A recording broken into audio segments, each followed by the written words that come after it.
Good morning everyone. I hope all you are doing well. अविदे coaching classes में आप सभी का बहुत बहुत स्वागत है। तो हमारा टॉपिक चल रहा था biotechnology and its application. Okay, तो हमने बायोटेक्नोलॉजी की क्या क्या एप्लीकेशन थी इन मेडिकल एंड इन एग्रीकल्चर।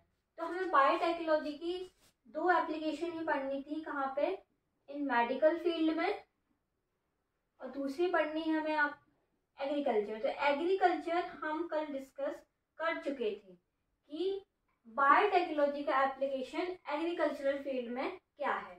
ठीक है, तो हमने एग्रीकल्चरल फील्ड में बहुत सारी जेनेटिकली मॉडिफाइड क्रॉप्स के बारे में पढ़ा था, पेस्टिसाइड्स क्रॉप्स के बारे में पढ़ा था।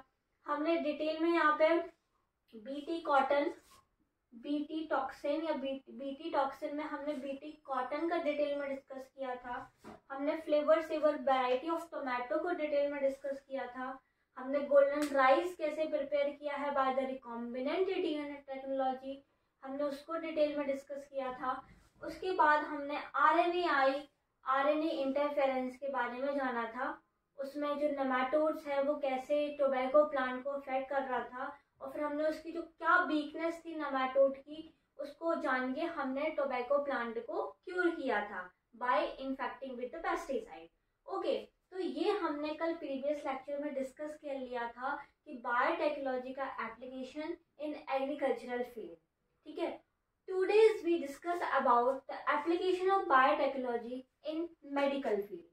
मेडिकल फील्ड में हम बायोटेक्नोलॉजी का कैसे यूज करते हैं। ओके, हमने कैसे रिकॉम्बिनेंट डीएनए टेक्नोलॉजी का यूज करके मेडिकल फील्ड में बायोटेक्नोलॉजी का यूज किया है, तो आज हम वो डिस्कस करेंगे।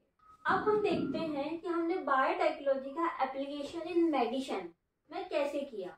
तो उसको जानने से पहले हम दो स्टेटमेंट जान लेते हैं जो बहुत इंपॉर्टेंट है। पहला स्टेटमेंट है कि 30 recombinant therapeutics have been approved for human world wide. मतलब 30 को मंजूरी दी गई, मतलब 30 रिकॉम्बिनेंट थेराप्यूटिक ऐसे थे जिनको ओवरऑल वर्ल्ड वाइड मंजूरी दी गई। ठीक है, इनको यूज करने के लिए एज अ मेडिकल पर्पस के लिए।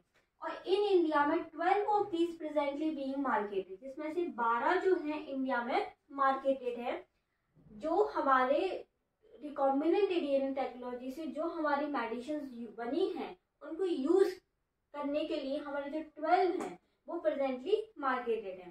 तो ये स्टेटमेंट बहुत इंपॉर्टेंट है, इसको याद रखना एज इट इज कि 30 रिकॉम्बिनेंट थेराप्यूटिक्स जो है उनको अप्रूव्ड किया गया है वर्ल्ड वाइड, मतलब ह्यूमन वर्ल्ड वाइड, पूरे वर्ल्ड में वर्ल्ड वाइड अप्रूव्ड किया गया है 30 रिकॉम्बिनेंट को। 30 को वर्ल्ड वाइड अप्रूव्ड किया गया है और इंडिया में 12 को प्रेजेंटली मार्केटेड मीन्स अप्रूव्ड किया गया है। ठीक है, फॉर द जो हमारे एप्लीकेशन है मेडिसिन की, उसके लिए। उसके बाद हम देखते हैं कि हमने मेडिकल के एप्लीकेशन में बायोटेक्नोलॉजी का कैसे यूज किया। हमने यहाँ पे जेनेटिकली मॉडिफाइड इंसुलिन बनाया। कैसे बनाया अब हमने जेनेटिकली मॉडिफाइड इंसुलिन? ठीक है, जेनेटिकली मॉडिफाइड इंसुलिन बनाया हमने। अब इसमें हमने क्या किया कि हमने इंसुलिन दूसरे एनिमल का इंसुलिन लेके हमने उसको ह्यूमन बॉडी में डाला। ठीक है, अब हमने ह्यूमन बॉडी में डाला तो अगर एक इंसुलिन क्या है, इंसुलिन हमारा प्रोटीन है जो कहाँ से मिलता है, हमें कौन सी सेल से मिलता है, पेनक्रियास सेल। पेनक्रियास की भी beta cells of isolate of Langer, इनसे हमें इंसुलिन क्यों कहता है इंसुलिन हमें जो डायबिटीज पेशेंट्स होते हैं उनको क्योर करने के लिए हम इंसुलिन के यूज करते हैं। ओके, तो हमारी जो अगर किसी ह्यूमन पेशेंट की अगर जो पेनक्रियास सेल्स की बीटा सेल्स हैं अगर वो काम नहीं कर रही हैं ढंग से, तो ऑब्वियसली बात है हमें इंसुलिन को कहीं बाहर से उसमें डालना पड़ेगा। तो हम क्या करते हैं कि इंसुलिन को दूसरे एनिमल में से लेते हैं, जैसे पिग में से लेते हैं। ठीक है, जैसे हमने अगर दूसरे एनिमल में से इंसुलिन लिया और उसको हमने ह्यूमन में इंजेक्ट किया, तो वो इंसुलिन जो है वो ऐसे ही वर्क कर रहा है जैसे खुद ह्यूमन का इंसुलिन काम करता है। ठीक है, तो क्या हमारी जो ह्यूमन की जो इम्यून सिस्टम है वो उसके अगेंस्ट काम नहीं करती है? क्या कर सकती है, क्यों नहीं कर सकती है? तो इसमें ये देखा देखा क्या कि हमने देखा कि इंसुलिन क्या है, एक हमारा प्रोटीन। तो प्रोटीन का जो मॉलिक्यूलर वेट होता है, अगर वो 1000 किलो डेल्टन से अगर ज्यादा है तो वो क्या करता है, इम्यूनो रिस्पॉन्स शो करेगा, क्योंकि उसमें एंटीजेनेसिटी इम्यूनोजेनेसिटी आ जाती है। अगर वही प्रोटीन का molecular weight less than 10,000 kilo dalton है तो वहां पे इम्यूनोजेनेसिटी रिएक्ट नहीं होती है, क्योंकि वो प्रोटीन वहां पे इम्यूनोजेनेसिटी या एंटीजेनेसिटी शो नहीं कर सकता है। इसलिए बहुत से केसेस में क्या होता है कि जो इंसुलिन हमने जो बाहर से लिया है और ह्यूमन बॉडी में इंजेक्ट किया है वो सही से काम करता है, वैसे ही काम करता है जैसे हमारे ह्यूमन का इंसुलिन काम करता है। पर कुछ कुछ केसेस में क्रिटिकल कंडीशन हो जाती है कि वो सही से काम नहीं कर पाता है। तो हमने अब जेनेटिकली मॉडिफाइड इंसुलिन बनाया। अब हमने जेनेटिकली मॉडिफाइड इंसुलिन कैसे बनाया, हमने क्या बनाया, अब जेनेटिकली मॉडिफाइड इंसुलिन। इंसुलिन क्या है, हमारा एक प्रोटीन है जो हमारी पेनक्रियास सेल्स बनाती हैं। पेनक्रियास सेल्स में भी जो हमारी beta cells of islet of Langerhans cells है वो बनाती हैं हमारी इंसुलिन। अगर हमारी जो इंसुलिन है उसका लेवल बढ़ जाता है तो क्या होता है, इसका आप क्वेश्चन कमेंट बॉक्स में कमेंट कीजिए क्या होगा उससे। ठीक है, अब हम क्या कर रहे हैं, जेनेटिकली मॉडिफाइड इंसुलिन बनाना है हमें। ठीक है, जेनेटिकली मॉडिफाइड इंसुलिन। इंसुलिन समझ आ गया ना, इंसुलिन क्या है, इंसुलिन हमारा एक प्रोटीन है जो हमारी पेनक्रियास सेल्स है। पेनक्रियास में भी कौन सी सेल्स, अल्फा और beta cells, beta cells islet of Langerhans cells insulin बनाती है। ओके, अब हमने इंसुलिन को कैसे बनाया, अब हमने देखा जो हमारा डीएनए है, ठीक है, उस डीएनए के सेगमेंट में हमारी 3 पेप्टाइड्स हैं। ओके, हमारे उस डीएनए के सेगमेंट में 3 पेप्टाइड थी, A peptide, B peptide and C peptide. ये इस तरीके से हमारा इंसुलिन था, ये हमारा प्रो इंसुलिन है। जब हमारा इंसुलिन क्या है, मैच्योर नहीं हुआ है तब का इंसुलिन ये हमारा प्रो इंसुलिन। ठीक है, तो इसमें हमारी 3 पेप्टाइड्स हैं, एक है हमारी ए पेप्टाइड, दूसरी है बी पेप्टाइड और तीसरी हमारी सी पेप्टाइड। ओके, तो हम इसको मार्क कर लेते हैं यहाँ पे। ये हमारी सी पेप्टाइड, ओके, ये हमारी ए पेप्टाइड, ये हमारी बी पेप्टाइड।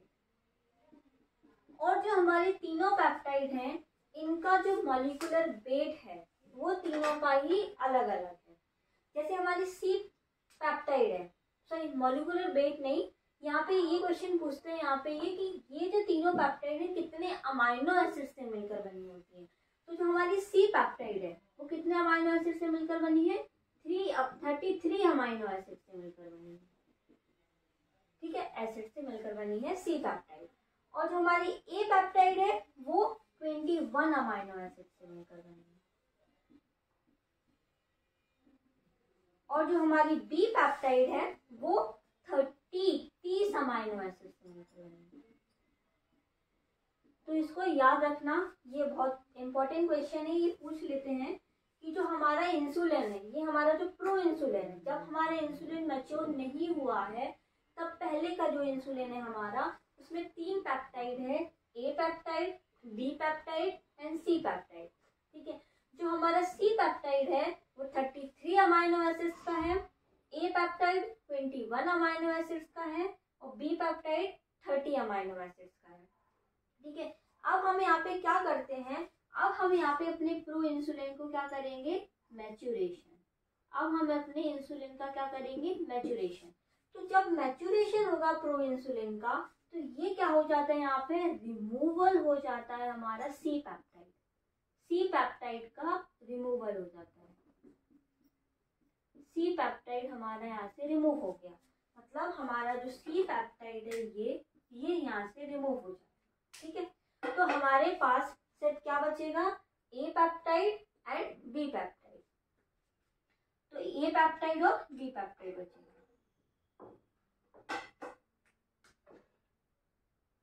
ए पेप्टाइड बचा हमारे पास और बी पेप्टाइड। ठीक है, हमारे पास सिर्फ ए पेप्टाइड और बी पेप्टाइड बचा। तो हमारा जो ए पेप्टाइड प्लस बी पेप्टाइड दोनों को मिला के हमारे कितने अमाइनो एसिड हो जाएंगे, 21 plus 30 is equals to 51 amino acid. Okay, तो ये हमने अपने इंसुलिन को क्या किया, प्रिपेयर किया। ठीक है, ये हमारा मैच्योरेशन है इंसुलिन का। तो ये इंपॉर्टेंट बात है, इसमें ये याद रखना कि इसकी 3 पेप्टाइड हैं, सी पेप्टाइड, ए पेप्टाइड, बी पेप्टाइड। ठीक है, ये जो हमारे ए पेप्टाइड एंड बी पेप्टाइड हैं वो हमारे इंसुलिन बनाने में काम आते हैं, और सी पेप्टाइड को हम क्या करते हैं, रिमूव कर देते हैं जब हम इसका मैच्योरेशन करते हैं। सी पेप्टाइड हमारे टोटल 33 अमाइनो एसिड्स का है, ए पेप्टाइड 21 अमाइनो एसिड्स का है, और बी पेप्टाइड 30 अमाइनो एसिड्स का है। तो सिर्फ हम यहाँ पे ए और बी पेप्टाइड का यूज करते हैं। तो ए और बी पेप्टाइड हमारे दोनों मिलके कितने अमाइनो एसिड्स के हो जाएंगे, 51 अमाइनो एसिड्स के हो जाएंगे। ओके, तो अब ये जो हमारे ए पेप्टाइड और बी पेप्टाइड है, अब ये जुड़ते कैसे होंगे। अब जो हमारे ए पेप्टाइड और बी पेप्टाइड जो है, ये हमारा ए पेप्टाइड और बी पेप्टाइड, ये दोनों जुड़ते हैं बाय डाइसल्फाइड बॉन्ड। ठीक है, डाइसल्फाइड बॉन्ड से ये जुड़ते हैं। ये हमारे ए पेप्टाइड, ठीक है, ये हमारा ए पेप्टाइड,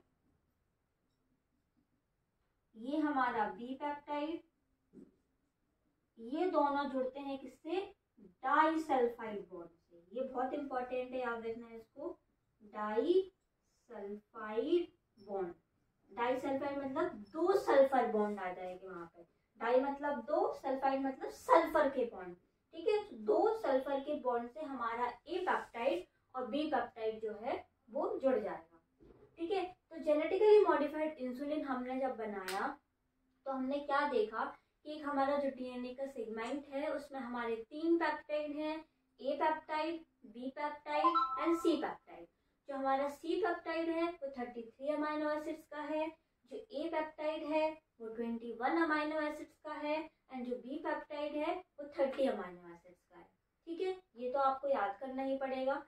उसके बाद जब हमारा जो प्रो इंसुलिन था, जब हमने उस प्रो इंसुलिन को मैच्योर किया, ठीक है, तो हमने जब मैच्योरेशन किया तो जो हमारा सी पेप्टाइड है हमने उसको रिमूव कर दिया। ठीक है, सी पेप्टाइड हमारे काम का नहीं है, हमने सी पेप्टाइड को क्या किया, रिमूव कर दिया। फिर अब हम देखेंगे कि हमने रिकॉम्बिनेंट डीएनए टेक्नोलॉजी यहाँ पे कैसे यूज की। रिकॉम्बिनेंट डीएनए टेक्नोलॉजी से हमने कैसे इंसुलिन को प्रिपेयर किया। ठीक है, फिर हमने मैच्योरेशन कर दिया तो हमने यहाँ पे रिमूवल कर दिया किसका, सी पेप्टाइड का।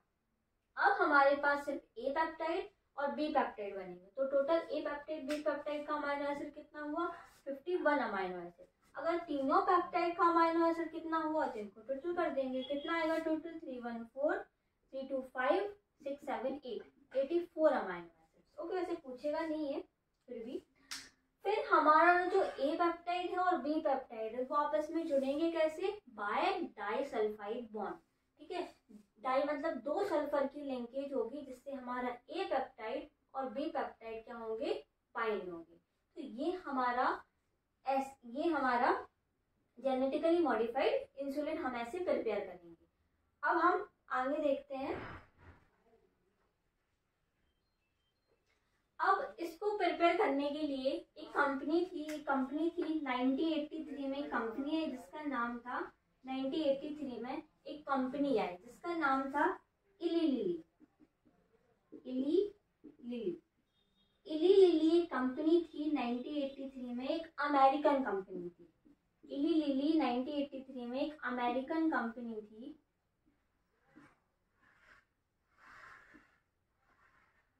अमेरिकन कंपनी, इसको याद रखना, 1983 में एक इली लिली कंपनी थी, एक अमेरिकन कंपनी थी जिसने क्या किया, प्रिपेयर किया 2 डीएनए सीक्वेंस। ठीक है, A chain and B chain. A chain मतलब A peptide and B peptide को प्रिपेयर किया। कैसे प्रिपेयर किया इसने? जब इसने इंट्रोड्यूस किया इसको into them plasmid of E coli, तो इसने उसमें ट्रांसफर करके एक रिकॉम्बिनेंट बनाया। रिकॉम्बिनेंट बनाने के बाद उसको फिर से ई कोलाई में ट्रांसफर कर दिया। ठीक है, इससे इसने इस तरीके से ए चेन प्रिपेयर की। रिकॉम्बिनेंट डीएनए टेक्नोलॉजी से हमने कैसे इंसुलिन को प्रिपेयर किया। ठीक है, तो इसने क्या किया, एक जीन ली, एक सेल थी, उस सेल में एक जीन थी। ठीक है, उस जीन से इसने क्या किया, ई कोलाई लिया। इस ई कोलाई का हमने क्या ले लिया, प्लाज्मिड। ठीक है, ये लिया इसने प्लाज्मिड। ई कोलाई मतलब इशर्शा कोलाई। ठीक है, ये हमारी ह्यूमन सेल थी, उसकी एक जीन है, और ये हमारा ई कोलाई है जिससे हमने क्या लिया, प्लाज्मिड लिया। फिर हमने यहाँ पे रिस्ट्रिक्शन एंजाइम और लाइगेज एंजाइम, वही जो हमने प्रीवियस लेक्चर में डिस्कस किया था, उससे क्या किया इसने, इस जीन को, इस ए जीन को, ह्यूमन सेल से इसने ए जीन ली। उस ए जीन से इसने क्या किया, इस प्लाज्मिड, ई कोलाई के प्लाज्मिड को जोड़ दिया। ठीक है, तो ये हमारा क्या बन गया, रिकॉम्बिनेंट। फिर इसने इस रिकॉम्बिनेंट को क्या किया, ट्रांसफर कर दिया। कहाँ पे, ई कोलाई में। फिर इसने इस रिकॉम्बिनेंट को ट्रांसफर कर दिया ई कोलाई में, इस तरीके से। तो ये क्या बन गया हमारा, ए पेप्टाइड, ई कोलाई में ट्रांसफर कर दिया। तो इसने क्या किया, 1983 में एक अमेरिकन कंपनी थी जिसका नाम था इली लिली। उस कंपनी ने क्या किया, आर्टिफिशियली ह्यूमन सेल से सिंथेसाइज्ड किए ए पेप्टाइड एंड बी पेप्टाइड की चेन को। तो उसने क्या किया, ह्यूमन सेल से एक जीन लिया और ई कोलाई लिया, उसका प्लाज्मिड लिया। वहाँ पे रिस्ट्रिक्शन एंजाइम और लाइगेज का यूज करके उसने क्या बनाया, रिकॉम्बिनेंट बनाया। फिर उस रिकॉम्बिनेंट को उसने ट्रांसफर कर दिया कहाँ पे, फिर से ई कोलाई में। इस तरीके से उसने ए पेप्टाइड बनाया। इसी प्रोसेस के थ्रू उसने बी पेप्टाइड प्रिपेयर किया। ऐसे इसने यहाँ पे बी जीन ले ली ह्यूमन सेल से, उसको ई कोलाई में ट्रांसफर किया।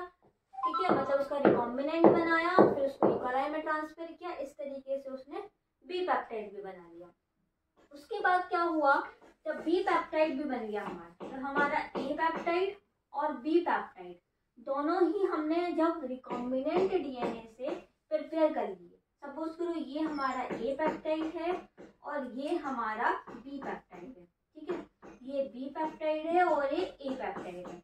इन दोनों पेप्टाइड को इसने रिकॉम्बिनेंट डीएनए से प्रिपेयर किया। ये पेप्टाइड है, ये पेप्टाइड है,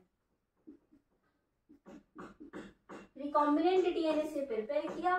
फिर उसको इसने जोड़ दिया आर्टिफिशियली बाय डाइसल्फाइड बॉन्ड। ठीक है, इसने इसको किससे जोड़ दिया, फिर डाइसल्फाइड लिंकेज से।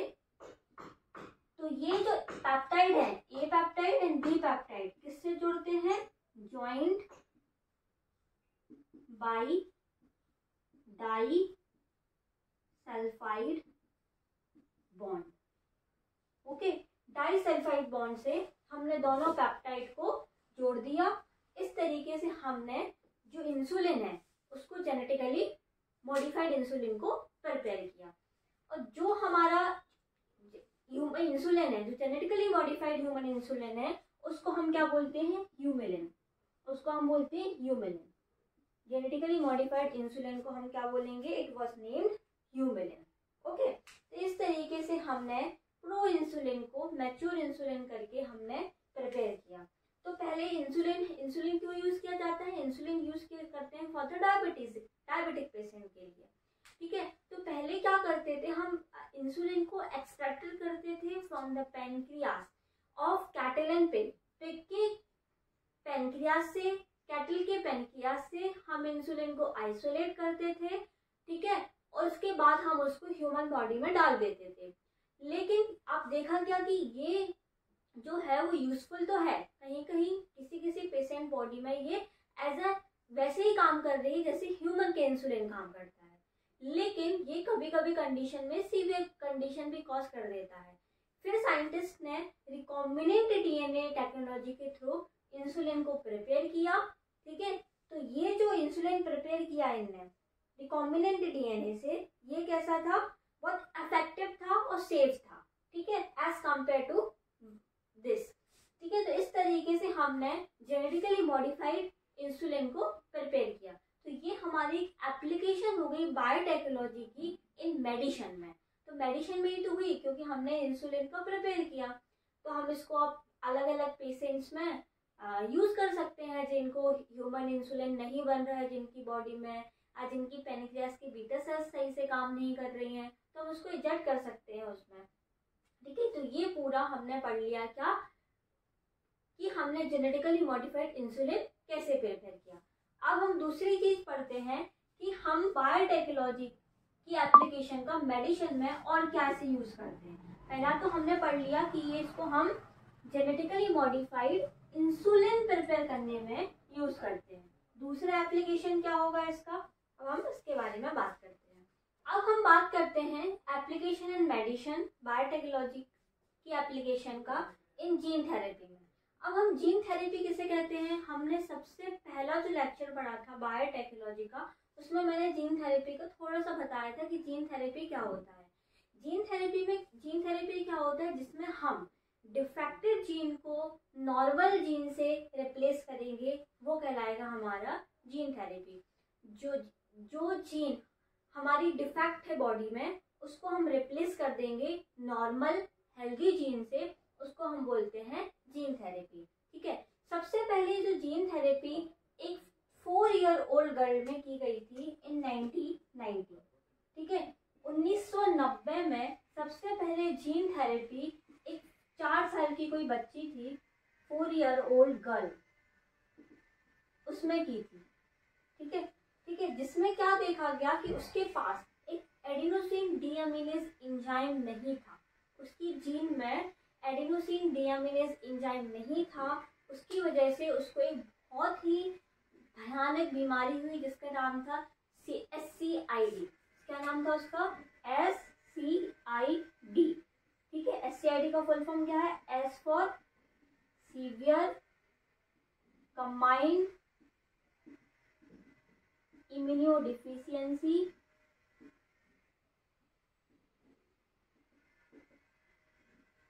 फॉर डिसऑर्डर, ठीक है। SCID, severe combined immunodeficiency disorder. इसमें क्या होता है कि ADA एंजाइम जो है वो सही से नहीं बन पाता है, जिससे ये बीमारी हो जाती है। फिर उसको प्रिपेयर करने के लिए हमने क्या देखा, इसमें क्या होता है कि जो हमारे इम्यून सिस्टम है, जो हमारे T लिम्फोसाइट और B लिम्फोसाइट्स हैं, वो सही से काम नहीं कर पाते हैं, वो अफेक्ट कर जाते हैं, ठीक है।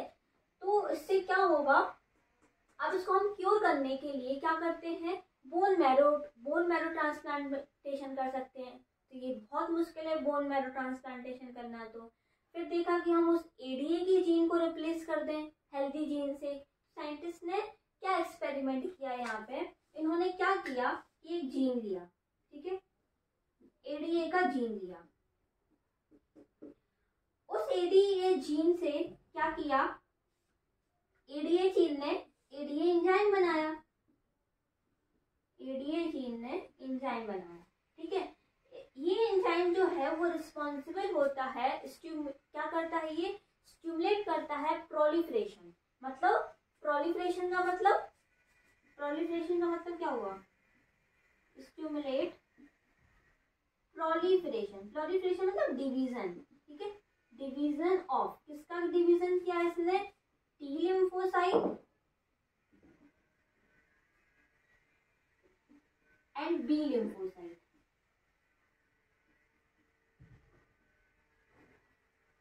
ठीक है। तो ADA जीन क्या कर रही है, ADA एंजाइम बना रही है। अब ये एंजाइम नहीं बना था तो ये बीमारी हो रही थी, ओके। तो ADA जीन अगर है तो वो ADA एंजाइम बनाने के लिए रिस्पॉन्सिबल है। अब ADA क्या है, ADA का फुल फॉर्म है एडिनोसिन डीअमाइनेज डिफिशियंसी,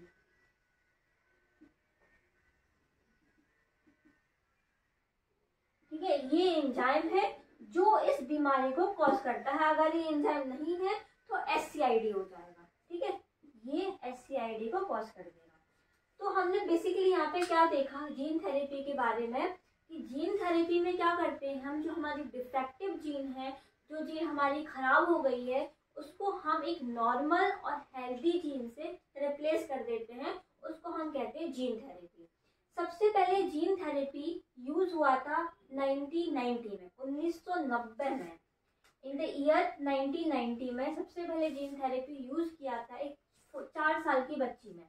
4 साल की बच्ची में देखा कि उसके पास जो है ADA एंजाइम नहीं है, एडेनोसिन डीअमीनेज एंजाइम रिस्पॉन्स नहीं है, जिसकी वजह से उसकी बहुत भयानक बीमारी हो गई SCID। ये एक इतनी खतरनाक बीमारी जिससे आदमी की मृत्यु भी हो सकती है, ठीक है। तो इससे हमारी SCID severe combined immunodeficiency disorder हो गई। अब साइंटिस्ट ने इसका सॉल्यूशन ढूंढा कि हम कैसे इसको क्योर कर सकते हैं, ठीक है। तो अब हमें पता है कि जो हमारे लिम्फोसाइट्स है, जो हमारी इम्यून सेल्स है, वो सारी हमारी ब्लड में है, बोन मैरो से कहाँ मिल रही है हमें, तो हम बोन मैरो को ट्रांसप्लांटेशन कर सकते हैं, लेकिन बोन मैरो को ट्रांसप्लांटेशन करना इतना इजी नहीं है। तो फिर साइंटिस्ट ने दूसरा सॉल्यूशन ढूंढा इसका। फिर उन्होंने इसको थोड़ा सा देखा कि जो ADA जीन है वो ADA एंजाइम बना रही है, वो किसके लिए रिस्पॉन्सिबल है, for the proliferation of T lymphocyte and B lymphocyte. अब हमें पता है कि जो T लिम्फोसाइट है वो कौन सी मीडिएट इम्यूनिटी देती है, T lymphocyte cell mediate immunity. कौन सी देती है, सेल मीडिएट इम्यूनिटी, ठीक है। और जो B लिम्फोसाइट है वो देती है एंटीबॉडी मीडिएट इम्यूनिटी।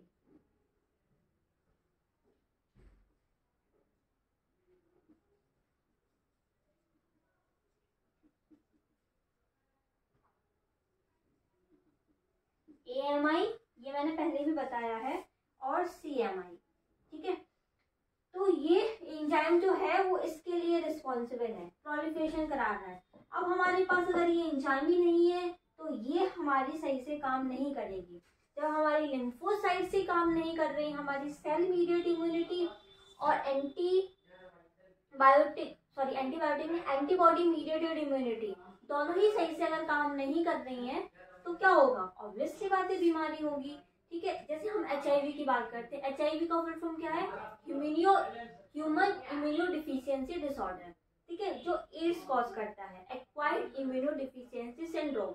उसमें देखा गया कि ये जो एड्स HIV है वो सिर्फ T लिम्फोसाइट को ही अफेक्ट करता है, T हेल्पर सेल को अफेक्ट करता है, लेकिन जो हमारी SCID है वो हमारी दोनों लिम्फोसाइट को अफेक्ट कर रही है, हमारी T लिम्फोसाइट को भी अफेक्ट कर रही है और हमारी B लिम्फोसाइट को भी अफेक्ट कर रही है।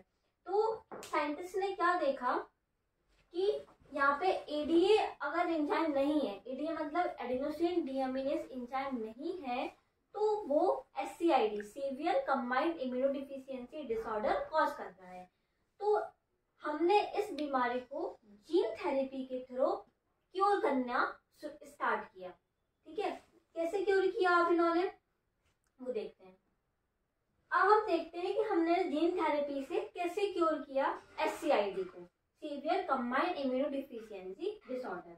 सपोज करो ये हमारी 4 ईयर ओल्ड गर्ल है, ठीक है, 4 साल की बच्ची है ये,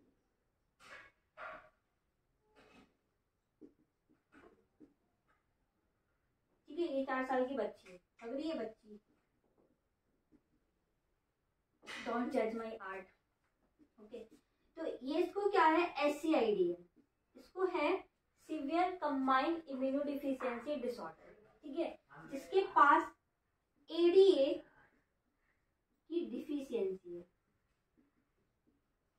मतलब उसके पास ADA एंजाइम नहीं बन रहा है। तो अगर उसको SCID है, ठीक है, severe combined immunodeficiency disorder, full form मैंने लिख दिया था इसलिए नहीं लिख रही हूँ मैं यहाँ पे अभी। अब हम क्या करेंगे, इससे अब हम आइसोलेशन करेंगे, इस लड़की से हम अब क्या करेंगे, आइसोलेशन करेंगे। आइसोलेशन मतलब लेंगे isolation of ADA deficiency cell, जो इस जिसके पास जो एडीए डिफिशिएंट सेल्स हैं, ठीक है, उनको हम आइसोलेट करते हैं। हमने इससे पाइपेट में आइसोलेट कर लिया, ठीक है, जो एडीए डिफिशियंसी सेल्स हैं, एडीए सेल्स हैं। फिर हमने इसकी ग्रोथ करवाई, ठीक है, एक कल्चरल मीडियम में हमने इसको ग्रोथ करवाया, जो एडीए डिफिशिएंट सेल है, एडीए डिफिशिएंट सेल की हमने ग्रोथ करवाई, ग्रोथ इन कल्चरल मीडियम, ठीक है, कल्चरल मीडियम में हमने इसकी ग्रोथ करवाई। अब हमने देखा था कि हमें एनिमल सेल में ट्रांसफर करना है तो हम रेट्रोवायरस का यूज करते हैं, और प्लांट सेल में हम एग्रोबैक्टीरियम का यूज करते हैं, जैसे हमने कल डिस्कस किया था, एग्रोबैक्टीरियम का यूज किया था, ठीक है। तो अब हम इसमें क्या करेंगे, एक रेट्रोवायरस का यूज करेंगे, ठीक है। ये हमारा है एक रेट्रोवायरस, ये हमारा रेट्रोवायरस एक आरएनए वायरस है, ठीक है। इसमें हमने इजेक्ट की एक हेल्दी एडीए जीन, ठीक है। इस वायरस में हमने हेल्दी एडीए जीन को डाला इस वायरस में, ठीक है। देखो सबसे पहले क्या हुआ, एक बच्ची थी जिसको एससीआईडी थी। अब हमने देखा एससीआईडी एक ऐसी बीमारी है जिसके पास एडीए एडेनोसिन डियामिनेज एंजाइम नहीं होगा, ठीक है, एडीए एंजाइम नहीं है। तो हमने इस लड़की से हमने ब्लड लिया, ब्लड का सैंपल लिया, उस सैंपल से हमने जो एडीए डिफिशिएंट सेल थी उनको आइसोलेट किया। आइसोलेट करने के बाद हमने उसको एक पेट्री डिश में कल्चर करवाया, ग्रोथ करवाई। फिर अब हम इसको ट्रांसफर करने, अब एनिमल सेल की बात कर रहे हैं तो हम यहाँ पे रेट्रोवायरस का यूज करेंगे। अब हमने ऐसा एक रेट्रोवायरस लिया जिसमें हमने क्या किया, हेल्दी एडीए जीन को डाल दिया, ठीक है। इसमें हमने क्या किया, हेल्दी एडीए जीन को डाल दिया। फिर इस हेल्दी जीन को हमने इस वायरस को ट्रांसफर कर देना है, ट्रांसफॉर्मेशन कर देना है इसका, कहाँ पे, अपने इस कल्चरल मीडियम में। अब हम इस रेट्रोवायरस को ट्रांसफर कर दिया इस सेल में, ठीक है, इस सेल में डाल दिया। अब इसके बाद क्या हुआ, ट्रांसफर करने के बाद अब ये जो हेल्दी एडीए जीन है वो हमारी सारी सेल्स में पहुंच जाएंगी। तो जो हेल्दी एडीए जीन थी वो हमारी सारी सेल्स में पहुंच गई, ठीक है। हमारी जो हेल्दी एडीए जीन है वो हमारी सारी सेल में पहुंच गई, तो हेल्दी सेल मिल गई हमें, healthy cell with ADA gene, ठीक है, हमें हेल्दी सेल मिल गई विथ एडीए जीन से। फिर हमने इस हेल्दी सेल जो जिसके पास एडीए जीन है उसको हमने इस 4 साल की बच्ची में ट्रांसफर कर दिया। तो इसके पास जितनी ही डिफेक्टेड एडीए जीन होगी वो जो नॉर्मल और हेल्दी जीन हमने उससे डाली है उससे रिप्लेस हो जाएगी। तो वही हमने जीन थेरेपी का मतलब देखा था कि जीन थेरेपी का मतलब क्या होता है, जिसमें हम डिफेक्टेड जीन को नॉर्मल जीन से रिप्लेस कर देते हैं। वही हमने यहाँ पे किया। क्या किया, जिसको ये एससीआईडी है उसके पास ADA, SCID severe combined immunodeficiency एक डिसऑर्डर है जो कैसे होता है, जिसके पास ADA adenosine deaminase deficiency enzyme नहीं है, एडीए एंजाइम नहीं है, ठीक है। अब हमने देखा था अगर जो एडीए जीन है वो एडीए एंजाइम बनाएगी, और जो एडीए एंजाइम है वो किसके लिए रिस्पॉन्सिबल है, for the proliferation of T lymphocyte and B lymphocyte. जो हमारा टी लिम्फोसाइट्स है वो हमें सेल मीडिएट इम्यूनिटी देता है, और जो बी लिम्फोसाइट है वो एएमएस एंटीबॉडी मीडिएटेड इम्यूनिटी देता है। फिर हमने एचआईवी में देखा था कि वो सिर्फ टी हेल्पर सेल को अफेक्ट करता है, तो सिर्फ हमारा टी लिम्फोसाइट ही डिफेक्ट होता है। लेकिन हम एससीआईडी में देख रहे हैं कि ये हमारी दोनों टी लिम्फोसाइट और बी लिम्फोसाइट दोनों को ही अफेक्ट कर रहा है, तो ये बहुत सीवियर है। तो हमने क्या देखा कि 4 ईयर ओल्ड गर्ल में एससीआईडी है, सीवियर कंबाइंड इम्यूनो डिफिशियंसी, तो उसके पास एडीए एडेनोसिन डियामिनेज एंजाइम नहीं है, उसकी डिफिशियंसी है इसके पास। तो हमने क्या किया, इस गर्ल से हमने ब्लड सैंपल लिया, आइसोलेशन, उस सैंपल से हमने जो एडीए डिफिशियंट सेल्स हैं उनको आइसोलेट किया, ठीक है। तो उस ब्लड सैंपल में से हमने आइसोलेशन किया जो एडीए डिफिशियंट सेल्स हैं, ठीक है, एडीए डिफिशिएंट सेल्स को हमने एक पाइपेट में आइसोलेट कर लिया। फिर उन सेल्स को हमने ग्रोथ करवाए कल्चर मीडिया में, पेट्री डिश में डाल के उसमें हमने उसको ग्रोथ करवाया। फिर अभी हम पूरा एनिमल सेल की बात कर रहे हैं तो हम यहाँ पे किसका यूज करेंगे, रिट्रोवायरस। और हम बैक्टीरिया की बात करते तो हम किसका यूज करते हैं, प्लाज्मिड का। और अगर हम प्लांट की बात करते तो हम किसका यूज करते हैं, एग्रोबैक्टीरियम का। तो हमने यहाँ पे रिट्रोवायरस लिया जो आरएनए वायरस है। ठीक है, इस आरएनए वायरस में हमने हेल्दी एडीए जीन को डाला। ठीक है, इस वायरस में हमने healthy ADA gene, adenosine deaminase gene को हमने इसमें डाल दिया। फिर इस वायरस को हमने उस कल्चर में डाल दिया जिस कल्चर में हमने डिफेक्टेड जीन ली थी, उस गर्ल की, आइसोलेट हुई गर्ल की जो हमारी डिफेक्टेड जीन थी, उसमें हमने अपने रेट्रोवायरस को ट्रांसफर कर दिया। तो हमने देखा कि जो हमारी जितनी भी डिफेक्टेड सेल्स थी, ठीक है, इसकी उसको हमने रिप्लेस कर दिया किससे, बाय एडीए जीन से। ठीक है, जो हेल्दी एडीए जीन थी वो हमारे हर सेल में आ गई। फिर जो हमारी हेल्दी एडीए जीन थी उसको हमने ट्रांसफर कर दिया इस गर्ल में। ठीक है, तो इस तरीके से हम क्या कर रहे हैं, डिफेक्टेड जीन को नॉर्मल जीन से और हेल्दी जीन से रिप्लेस कर रहे हैं। तो इस प्रोसेस के थ्रू हमने इसकी जो बीमारी थी उसको क्योर किया। ठीक है, तो ये हमारी पूरी एप्लीकेशन थी बायोटेक्नोलॉजी की इन जीन थेरेपी में। तो ये तो हमने पढ़ ली एक बीमारी। ऐसा नहीं है कि हमने सिर्फ SCID में ही जीन थेरेपी का यूज किया है, नहीं, बहुत सारी बीमारियां हैं जिसमें हम जीन थेरेपी का यूज करते हैं। देखो कौन कौन सी है ऐसी बीमारी, डिसीज ऐसी कौन कौन सी है जिसमें हम जीन थेरेपी का यूज करते हैं।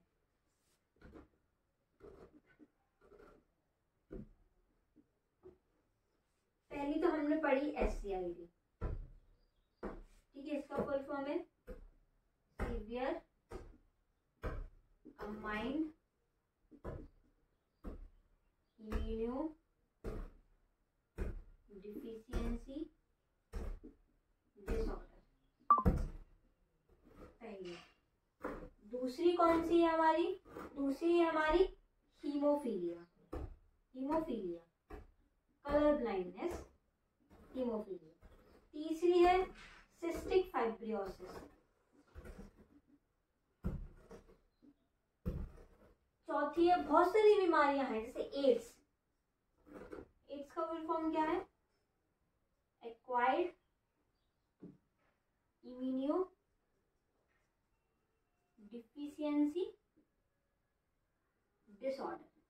किससे कॉज होता है, HIV, human immuno deficiency virus. और कौन सी है, और भी बहुत सारी हैं, उनके नाम नहीं बता रही हूँ, बहुत एक्स्ट्रा हो जाएगा फिर। तो हम ऐसा नहीं कि जीन थेरेपी में हमने सिर्फ SCID में ही यूज किया, हम ऐसी बहुत सारी बीमारियां हैं जिसमें हम जीन थेरेपी का यूज करते हैं। तो ये हमारा एप्लीकेशन है बायोटेक्नोलॉजी का इन मेडिसिन। अब इसके बाद हम कुछ टेक्निक्स की बात कर लेते हैं। अब हम थोड़ा सा कुछ टेक्निक्स की बात, जैसे हम एलाइजा के बारे में बात करते हैं। अब हम बात कर रहे हैं किसके बाद, ELISA, ELISA। First of all ELISA का फुल फॉर्म क्या होता है, ELISA E for enzyme linked immunosorbent acid. ठीक है, E फॉर एंजाइम ऐसे लिखते हैं इसको। एलाइजा का full form ELISA, ELISA, E for enzyme, L for linked, I for immuno, S for sorbent, A for assay। तो एलाइजा का full form होता है enzyme linked immuno sorbent acid. ठीक है, ये है बेस्ड ऑन द प्रिंसिपल, ठीक है, प्रिंसिपल ऑफ एंटीजीन एंटीबॉडी इंटरेक्शन। एंटीजीन और एंटीबॉडी के इंटरेक्शन पे, एंटीजीन और एंटीबॉडी इंटरेक्शन।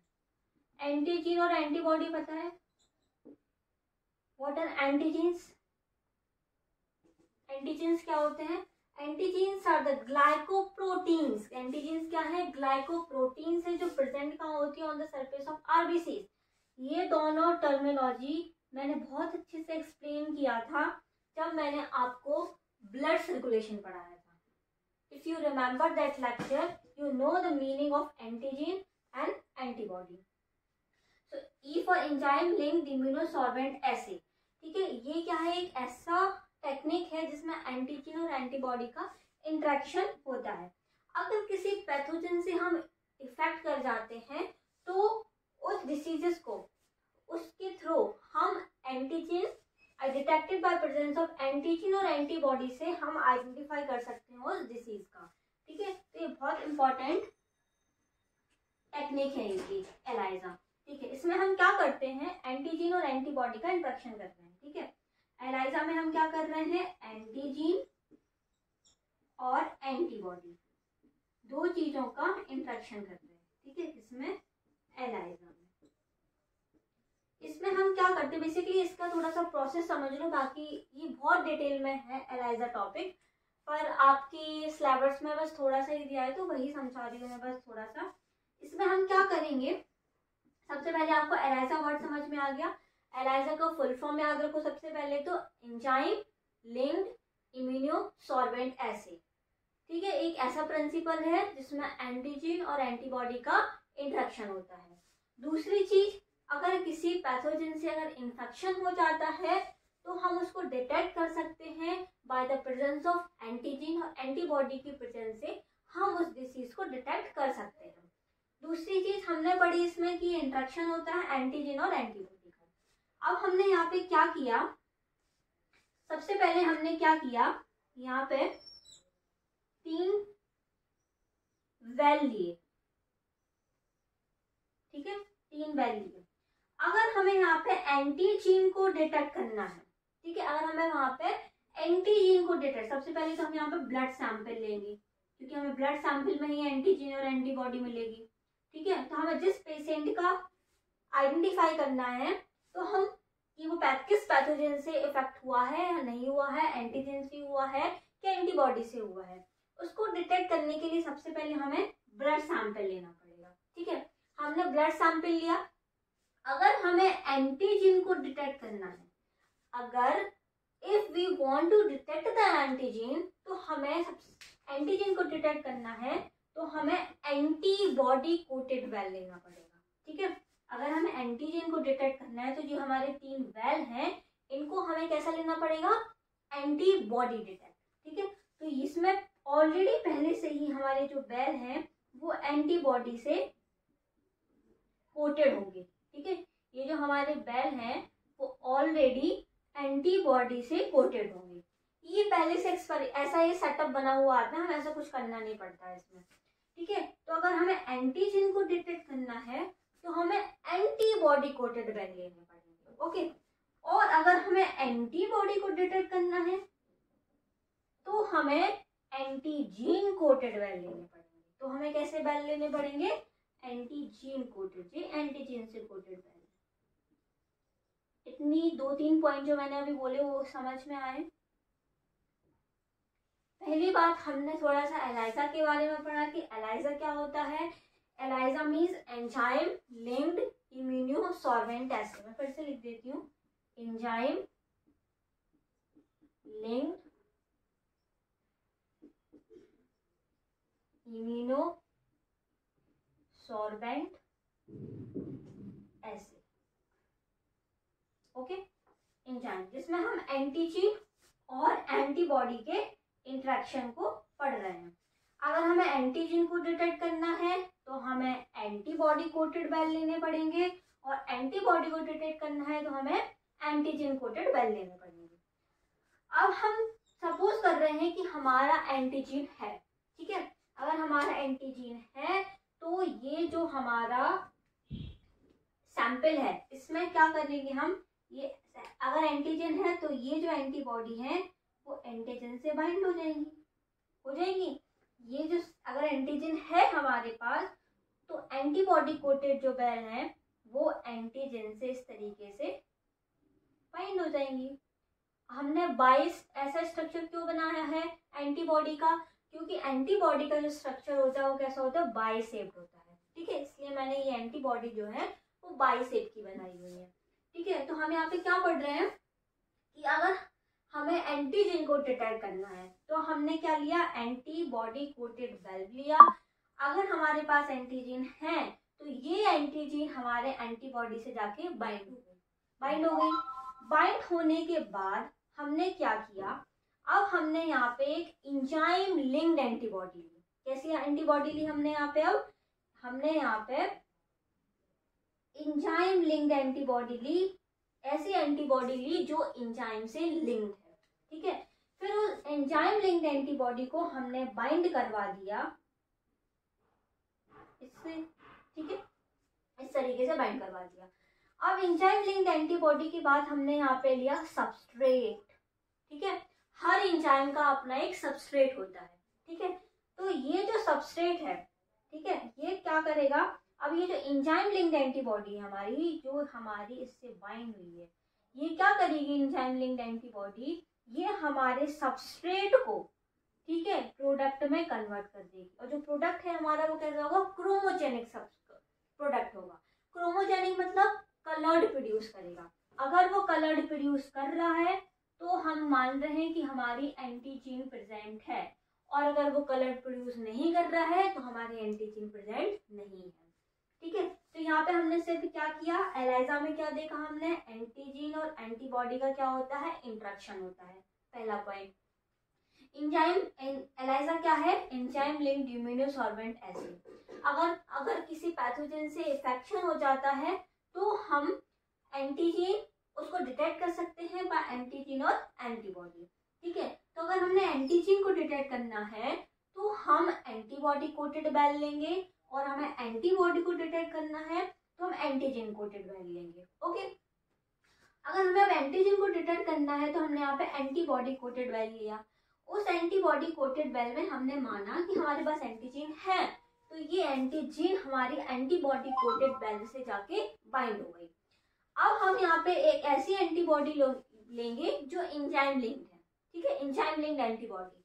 अब ये एंजाइम लिंक्ड एंटीबॉडी जो है वो हमारे एंटीजन से जाके बाइंड हो गई। हर एंजाइम के एक सबस्ट्रेट होता है, तो यहाँ पे एक सबस्ट्रेट भी प्रेजेंट होगा।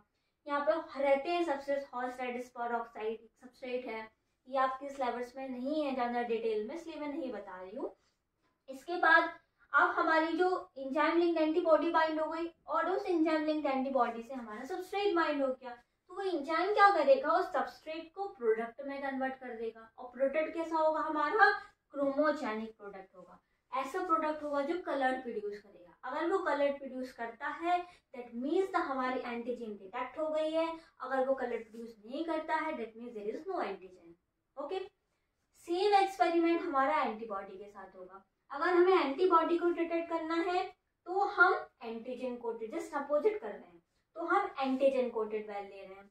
अब एंटीजन कोटेड बेल, अब हम यहाँ पे मान के चल रहे हैं कि हमारी एंटीजन प्रेजेंट है। ठीक है, तो ये जो एंटीजन है हमारी इससे जाके बाइंड हो जाएगी, हमारी एंटीजन ये बाइंड हो गई। ठीक है, अब यहाँ पे हमने वही लिया, फिर यहाँ पे हमने क्या लिया, एंजाइम लिंक्ड एंटीबॉडी लिया। तो ये एंजाइम लिंक्ड एंटीबॉडी जो है वो इससे जाके बाइंड हो गई। इस तरीके से हमारी एंजाइम लिंक्ड एंटीबॉडी बाइंड हो गई, और फिर हमने यहाँ पे सबस्ट्रेट लिया, तो ये क्या करेगा, इस सबस्ट्रेट को प्रोडक्ट में, इस सबस्ट्रेट को ये प्रोडक्ट में कन्वर्ट कर देगा। और प्रोडक्ट कैसा होगा हमारा, क्रोमोजेनिक प्रोडक्ट होगा। तो ये पूरा ओवरऑल है हमारा एलाइजा के बारे में। क्या है ELISA, ELISA means enzyme linked immunosorbent acid. इसमें हम इंट्रैक्शन करते हैं एंटीजन और एंटीबॉडी का। ठीक है, अगर कोई पैथोजन से इफेक्ट कर जाता है तो हम उसको डिटेक्ट कर सकते हैं बाय एंटीजन एंड एंटीबॉडी।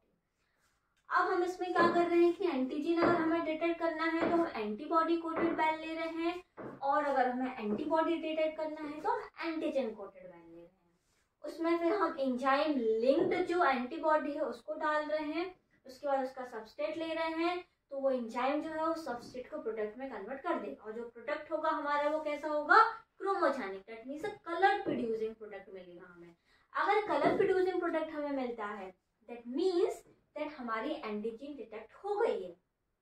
और अगर हमें कलर प्रोडक्ट नहीं मिलता है तो उसका मतलब क्या हुआ, हमें एंटीबॉडी या एंटीजन डिटेक्ट नहीं हुआ है। तो ये पूरा थोड़ा सा एलाइजा के बारे में है। आई होप आपको ये बहुत अच्छे से समझ आया होगा। अब हम क्या करते हैं, थोड़े से क्वेश्चन प्रैक्टिस कर लेते हैं about this application in biotechnology. तो ये हमारा क्वेश्चन है अबाउट द बैसिलस थ्यूरिनजेनेसिस, जो हमने कल डिस्कस किया था अबाउट द बैसिलस थ्यूरिनजेनेसिस के बारे में।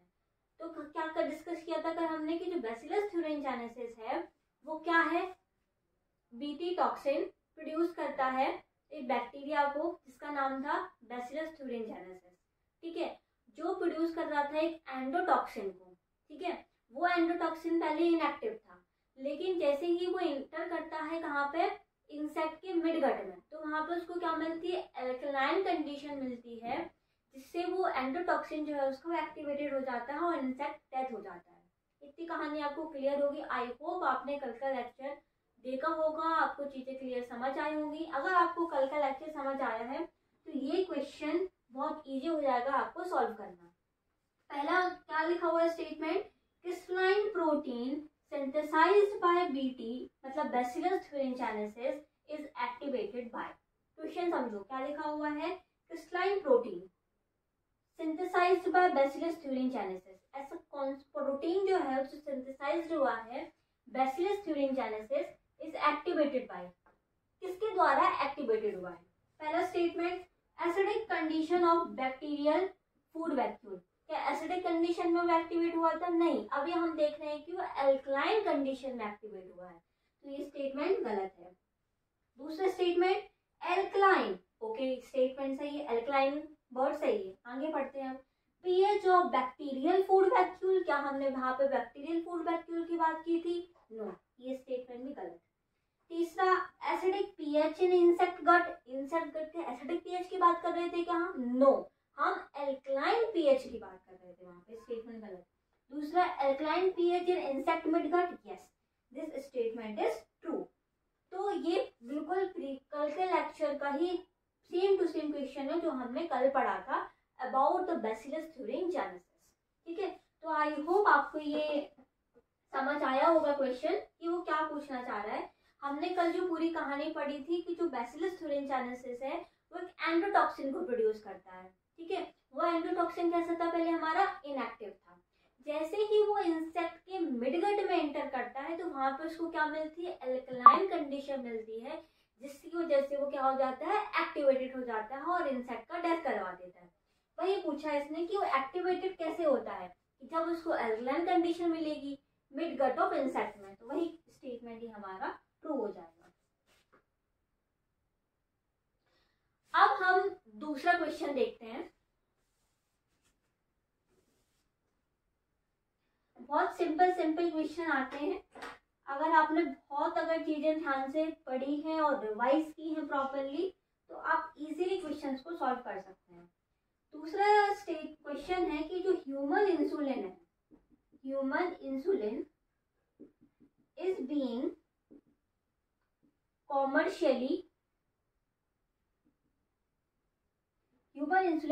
commercially produced from transgenic species of। अब यहाँ पे क्या क्वेश्चन पूछ रहा है कि जो हमारा ह्यूमन इंसुलिन है वो कॉमर्शियली कौन से ट्रांसजेनिक स्पीसीज से प्रोड्यूस हुआ है। पहला ऑप्शन है हमारा सैकेरोमाइसिस, इससे प्रोड्यूस हुआ है क्या हमारा ह्यूमन इंसुलिन, सैकेरोमाइसिस सरेबेसी, ये तो आज का ही क्वेश्चन है जो हमने आज डिस्कस किया है। दूसरा क्वेश्चन ऑप्शन है इकोलाई, इशर्शिया कोलाई। तीसरा ऑप्शन है माइकोबैक्टीरियम और चौथा क्वेश्चन है एग्रोबैक्टीरियम। आप एलिमिनेट अगर करना सीख जाएंगे ऑप्शंस को, आप इजीली आप सही आंसर पे मूव कर जाएंगे। क्या पूछा है इसने कि जो ह्यूमन इंसुलिन है is being commercially produced from transgenic species, कौन सी ट्रांसजेनिक स्पीसीज से हमारा जो ह्यूमन इंसुलिन है वो प्रोड्यूस हुआ है। पहला ऑप्शन सैकेरोमाइसिस, सैकेरोमाइसिस सेरेबेसी, नो। दूसरा इकोलाई, यस ई कोलाई से ही हमारा ह्यूमन इंसुलिन प्रोड्यूस हुआ था, क्योंकि हमने क्या किया था, उस जीन को बैक्टीरिया मतलब ई कोलाई के प्लाज्मिड से रिकॉम्बिनेंट बनाया था, उसके बाद ए पेप्टाइड बना था, ऐसे ही हमने बी पेप्टाइड बनाया, तो हमने ई कोलाई में ही प्रोड्यूस किया ना अपने ह्यूमन इंसुलिन को। दूसरा है माइकोबैक्टीरियम, नो, माइकोबैक्टीरियम किसी की बात, ट्यूबरक्लोसिस की बात कर सकते हैं, नो। एग्रोबैक्टीरियम हम प्लांट्स में यूज करते हैं, बट यहाँ पे एनिमल की बात हो रही है तो ये ऑप्शन भी नहीं होगा। अगर यहाँ पे किसी प्लांट का स्टेटमेंट होता दैट मीन्स हमारा एग्रोबैक्टीरियम आंसर सही होता। तो आई होप आपको ये समझ आया होगा क्वेश्चन, बहुत इजी क्वेश्चन था। सिर्फ इसने यही पूछा है कि जो हमारा ह्यूमन इंसुलिन है वो कॉमर्शियली सिंथेसाइज्ड कौन सी ट्रांसजेनिक स्पीसीज से हुआ है, तो वो हुआ है हमारा ई कोलाई से। ठीक है, अब हम दूसरा क्वेश्चन देखते हैं। दूसरा क्वेश्चन है हमारा methods of producing microbes and methods of producing microbes and pests. Resistant plant include, क्या इंक्लूड करते हैं? पहला RNAi, दूसरा यूज ऑफ बीटी टॉक्सिन, और तीसरा जीन थेरेपी, और चौथा है बोथ 1 and 2। क्या है इसका statement? Method of producing microbes and paste, ये हमने कल पढ़ा था। हमने जब पढ़ा था जेनेटिकली मॉडिफाइड क्रॉप के जब हम पॉइंट डिस्कस कर रहे थे उस टाइम पे हमने ये पढ़ा था रेजिस्टेंस टू प्लांट, जो प्लांट के लिए रेजिस्टेंस, उसमें से कौन सा इंक्लूड है? RNAi, RNA interference, use of BT toxin, gene therapy. Gene therapy तो हमने आज डिस्कस किया है, तो जीन थेरेपी क्या है? हमारी मेडिकल ट्रीटमेंट, पर यहाँ तो प्लांट की बात कर रहे हैं, यहाँ पे सॉरी एग्रीकल्चर की फील्ड की बात हो रही है यहाँ पे, तो ये स्टेटमेंट तो गलत हो जाएगा। अब हमें इन दोनों में से देखना है RNA सही है कि बीटी टॉक्सिन सही है कि हमारा बोथ 1 and 2 सही है। तो हमने RNAi, यस हमारा पेस्ट रेजिस्टेंट प्लांट था, ये भी गलत, सॉरी ये स्टेटमेंट भी हमारा सही है। दूसरा हमारा यूज ऑफ बीटी टॉक्सिन था, ये भी हमारा स्टेटमेंट सही है। तो हमारी both statement 1 and 2 are correct. तो इस तरीके से इजी क्वेश्चंस ही आते हैं। अगर आपने बहुत ध्यान से पढ़ा है तो आप इजीली क्वेश्चंस को सॉल्व कर सकते हैं, और आपने रिवाइज भी अच्छे से सारे क्वेश्चन आप देख लीजिए जो हमने कल पढ़ा है और आज पढ़ा है, उसके बेसिस पे ही हमारे सारे क्वेश्चंस हो रहे हैं, आ रहे हैं। दूसरा क्वेश्चन हम देखते हैं। दूसरा क्वेश्चन है हमारा बीटी टॉक्सिन। देखो बैसिलस thuringiensis से मोस्टली क्वेश्चन आते हैं कि जो हमारा बीटी टॉक्सिन है वो किल द इंसेक्ट को किल करता है बाय, ये स्टेटमेंट। अब हम इस स्टेटमेंट को पढ़ के ही बता सकते हैं, अगर हमारे पास ऑप्शंस भी नहीं है ना 4, हम तब भी बता सकते हैं कि क्या होगा इसका आंसर। पहला स्टेटमेंट है ब्लॉकिंग माइटोकॉन्ड्रियल रेस्पिरेशन, ऐसा क्या कुछ हमने पढ़ा है बीटी टॉक्सिन में। दूसरा स्टेटमेंट है blocking transfer of nerve impulse, ऐसा कुछ पढ़ा है क्या हमने।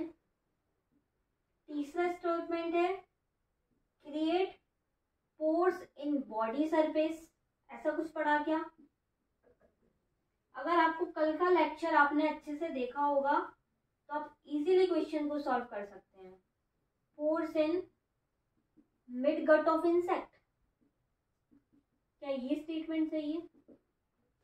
देखो BT toxin kill the insect, insect को कैसे मार रहा था कि वो एंडोटॉक्सिन को प्रोड्यूस कर रहा था, और जो एंडोटॉक्सिन था वो इनएक्टिव था, ठीक है।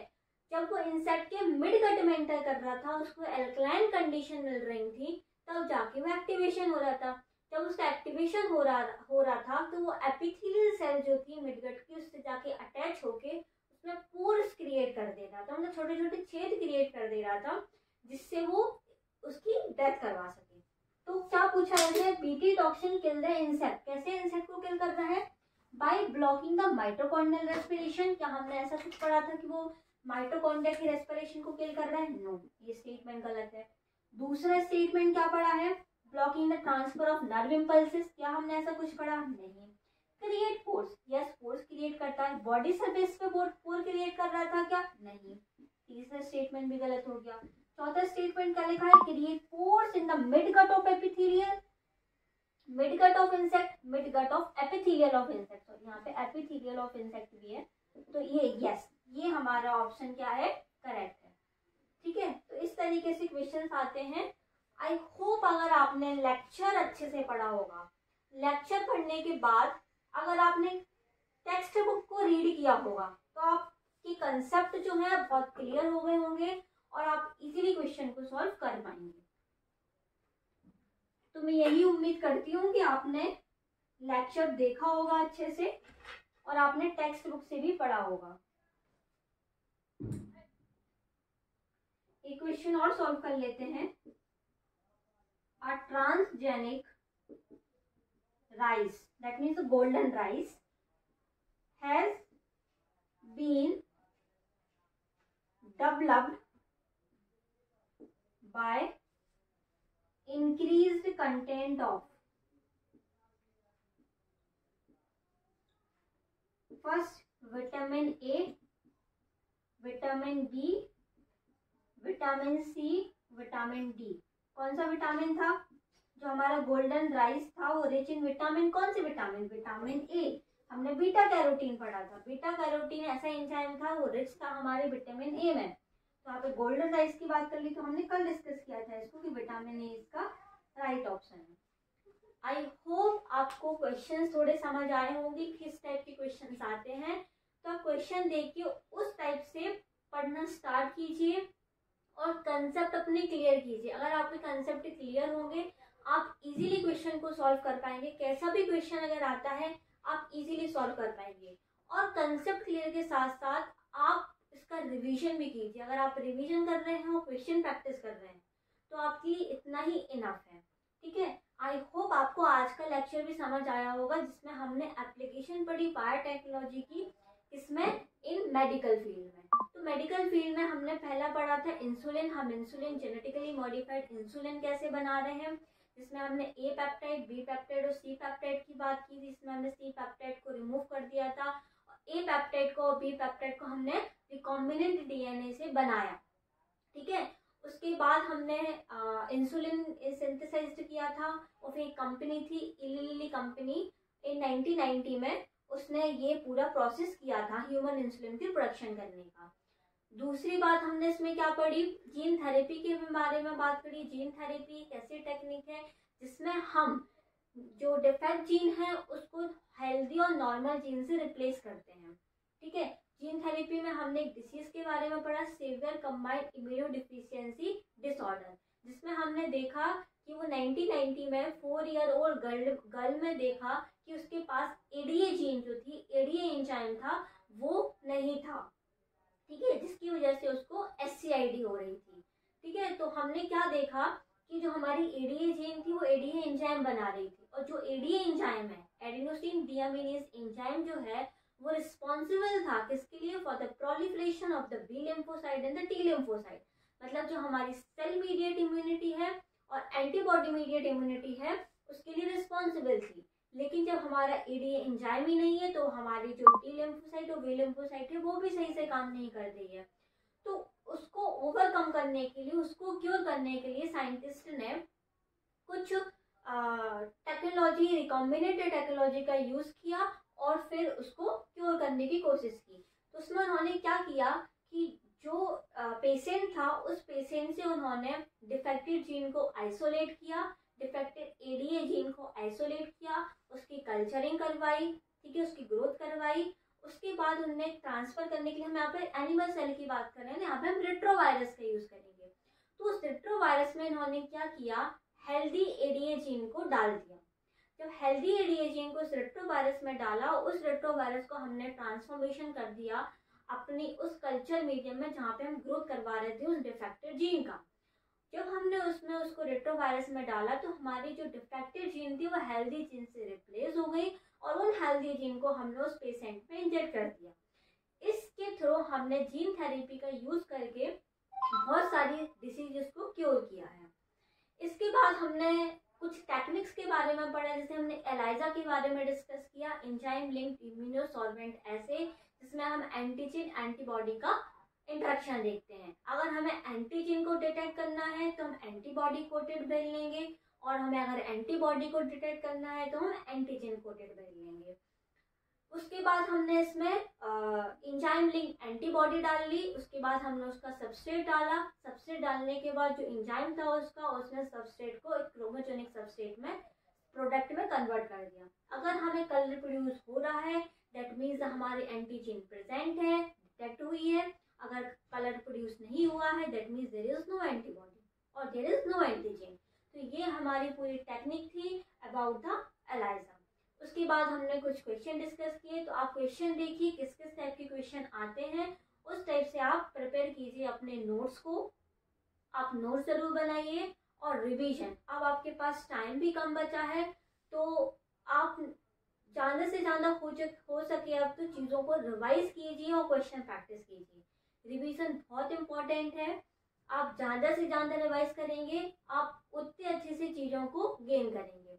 आई होप आपको आज का लेक्चर समझ आया होगा, और आपने इसके पहले जितने भी लेक्चर हुए हैं बायोटेक्नोलॉजी के, आप वो जरूर ध्यान से देखिएगा। आपके आपके कंसेप्ट जरूर क्लियर होंगे। और जो भी चीज़ समझ नहीं आती है आप कमेंट कर सकते हैं, comment in the comment box. Thank you.